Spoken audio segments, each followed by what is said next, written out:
Bir ай мурда теңиз бөлтүрүк ижара акысы асман чапчыган жаңы кеңсеге көчүп, коомчулукты эле эмес, президентти дагы уудууга салды. Өлкө башчы акыркы күндөрү ашыкча чыгашадан баш тартууга чакырык жасап жаткан чакта айына 120 000 долларга чейин ижара акы төлөйт деген кеп парламентте айтылып, бюджеттин акчасын бөлтүрүк талтаңдап чачпашы керектиги эскертилген эле. Мынайда азыр канча гана оорулар бөйрөгүн алмаша албай, акчасы жок ачка жүрөт, өлүп атат да. Анан сиз бияда талтаңдабадан 50 000 аз десеңиз туура эмес да. Ну что сиз метип атасыз? 50 000 эмес, 40 000 алыңыз. Бул элдин акчасы да, экономдош керек да. Акчаң болсо калтаңда, акчаң болсо калтаңда, калтаңда да калтаңда. Кеп мына ушунда. Бул имарат кимге таандык? Эселеп бюджетке түшө турчу акча кайсы көпөстөрдүн чөнтөгүнө кетет? Эмне үчүн баарына ачыкпыз деген холдинг дагы, мамлекеттик кадастр ишканасы дагы мүлктүн чыныгы ээлерин ачыктабай жатышат. Мына ушул суроолорго алдыда кенен жооп берем. Сиз медиа хабты көрүп жатасыз. Менин атым Мерим Айникеева.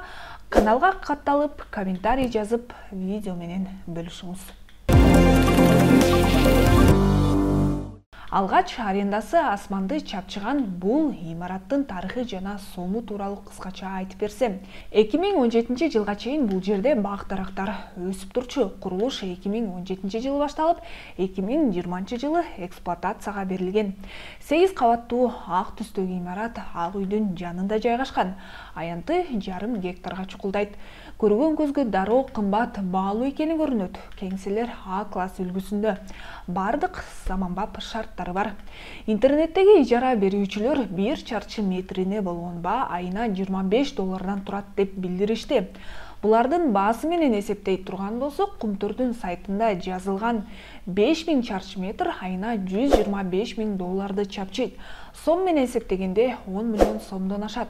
Холдинг азырынча 3000 чарчы метрден бир аз ашыгыраак жерде отурабыз.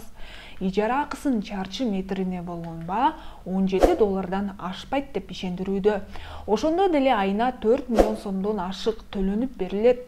Эми мен сиздерди элдин акчасы кайсы миллионерлердин чөнтөгүнө түшөрүн айтып берсем.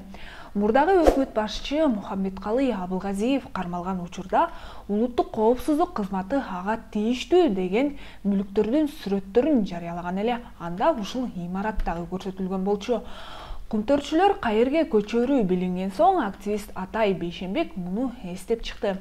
Бирок кадастр сайтында бул имараттын ээси так көрсөтүлгөн эмес. Биз расмий кайрылганыбызда мекеме кожоюндар тууралуу маалымат жашыруун деген жөн менен ачыктоодон баш тартышты. Чиновниктер маалыматты канчалык жаап жашырса дагы жеке булактар аркылуу мүлктүн ээлерин таба алдык. Колубузга түшкөн документке ылайык имаратка 5 компания кожоюн. Анын экөөсүнүн үлүшү бар, экөөсү кошумча макулдашуу менен отурары жазылган. Негизги кожоюну Тазабек сайтынын маалыматы боюнча өлкөдөгү 100 байдын катарын толуктаган Арион курулуш компаниясынын жетекчиси Куттубай Мурзабаев. Ал өзү дагы бул маалыматты медиа хабга тастыктады. Ал эми Абылгазиев менен имараттын байланышын сураганыбызда, мурдагы өкмөт башчынын ал жерде бир кеңсеси бар экенин, анын дагы акчасы толук төлөнүп бериле электигин айтты. Мүлккө ээлик кылган калган 4 кожоюн тууралуу айтсак. KICB же жабык акционердик коом деп эсептелген Кыргыз инвестициялык кредит банкы. Википедиядагы маалыматка ылайык, бул банкта Кыргызстандын 10% гана үлүшү бар. Калгандары чет элдик банктарга тийиштүү. Жубили Кыргызстан Insurance Company жабык акционердик коому. Компания камсыздандыруу кызматы менен алектенет. Төртүнчүсү Осо Имара Груп. Имаратта үлүшү бар. Жетекчиси Жунусов Алымбек Орукеевич. Ачык маалымат булактары Алымбек Жунусовго тоокенге байланышы бар 3 компания таандык экенин көрсөтөт. Андан да кызыгы, ал кыргыз бажысынын мурдагы башчысы Жунусов Адамкул Орукеевичтин бир тууганы. Адамкул Жунусов коррупцияга айыпталып, Интерпол аркылуу изделип, Азербайжанда кармалып, камалып, анан эле жазасын өтөбөй бошоп кеткени белгилүү. Бирок улуу көчмөндөрдүн мурасы холдинги бул чыныгы ээлери тууралуу маалыматыбыз жок деп билдирип жатат. Мен имараттын ээси ким экенин билбейм, сураган да эмеспиз. Эми аренданы силер көрүп атасыңар, имарат деген государственный эмес да. Значит, наверное, аренданын ээси налог төлөйт да государствого. Бул жакта 500 кызматкер иштеп жатат. Бул жерде деген Кумтордун сотрудниктери, андан калганы холдингтердин сотрудниктери. Улуттук холдингте деген 32 проект бар. Алардын ичи месторождениялар, өзүңөр билесиңер, жерлерде боло турган. Андан тышкары дагы заводдор, фабрикалар, анын баарын биз айтып презентация кылбай, депутаттардын алдында биздин руководителибиз айтып кетти. Ошолордун баары бар. Калыстык үчүн Кумтордун мурдагы кеңсеси тууралуу дагы айтып кетели. Ишкана Кыргызстанга өткөнгө чейин Учкун мамлекеттик имаратында отурушчу. Учкун Союз маалында курулган. Бул жаңы кеңсеге салыштырмалуу кыйла эски. Биз барганда этаждардын ичин, кабинеттердин шарттарын тартканга мүмкүн болбоду. Буга чейин холдинг жетекчиси дагы депутаттарды сындаардан мурда Учкунду барып көрүп келүүлөрүн сунуштаган эле. Биз деген Учкунга бир депутаттар чогулуп бир барып келсек жакшы болот эле, Учкунда отурган кебетебизди. Ошону түшүнөт элеңиз. Кызматкерлердин саны көбөйүп жаткандыгына байланыштуу жана келген инвесторлордон уялгандыктан жаңы кеңсеге көчкөндөрүн билдирип келишет.